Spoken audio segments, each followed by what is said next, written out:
જય શ્રી રામના નારા મેં એટલા માટે લગાવ્યા છે ને મેં ત્યાં ચોખવટ પણ કરી છે કે હું સાચો સનાતની હિન્દુ છું. રામનું નામ લેવા વાળો હિન્દુ છું. રામના નામે મત માગવા વાળો હિન્દુ નથી. હું રામના નામે નહીં, મારા કામના નામે મત માગું છું. આ સ્પષ્ટતા પણ કરી છે. ચૂંટણી સામેની પાર્ટી જે પદ્ધતિથી અપનાવી અને ચૂંટણી લડશે એની સામે એ જ પદ્ધતિથી ચૂંટણી હું લડવાનો છું. આ દેશમાં કોંગ્રેસે વાણી સ્વતંત્રતાનો બધાને અધિકાર આપ્યો છે અને ખોટી અને મોટી વાતો કરવા ટેવાયેલા લોકો કોંગ્રેસ મુક્ત ભારતની વાત કરી રહ્યા છે.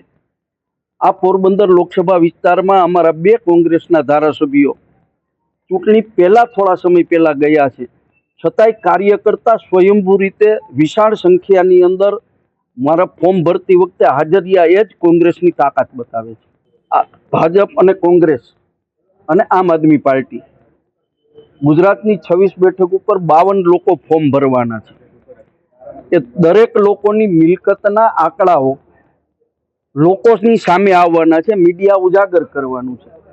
અને મેં અગાઉ દાવા સાથે કીધું છે કે સૌથી ગરીબ ઉમેદવાર હું છું અને પાણીદાર ઉમેદવાર છું. એટલા માટે કહ્યું છે કે હું આંદોલનમાંથી આવું છું ને સામાન્ય પ્રજાના જે કાંઈ પ્રશ્નો છે એ પ્રશ્નોમાં તાકાતથી લડી અને નિર્ણય લઈ આવવાની શક્તિ કુદરતે મને આપી છે. એટલે હું પાણીદાર છું એવું હું કહું છું.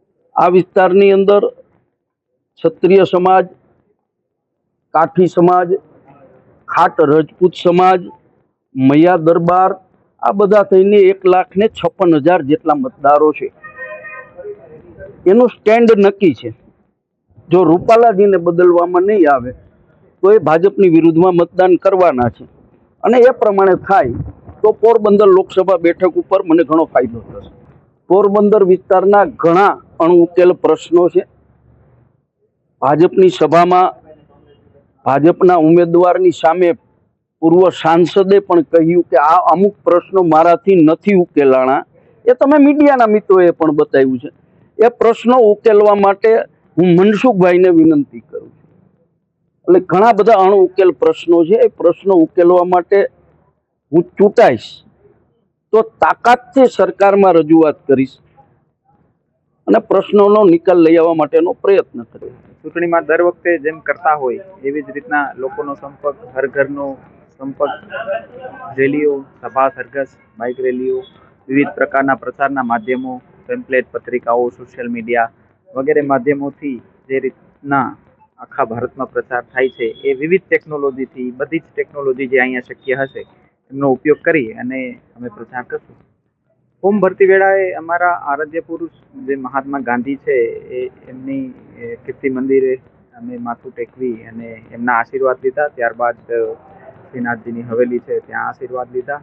ત્યારબાદ માલદેવ બાપુનું જે સ્ટેચ્યુ છે ત્યાં હાથ ચડાવીને એમના આશીર્વાદ લીધા અને ભારતના બંધારણના ઘડવૈયા ડૉક્ટર બાબા સાહેબ આંબેડકરનું સ્ટેચ્યુ છે ત્યાં જઈ અને એમના આશીર્વાદ લઈ અને સુદામા ચોકની જાહેર સભા સંબોધી અને અમે લોકોએ ફોર્મ લીધા.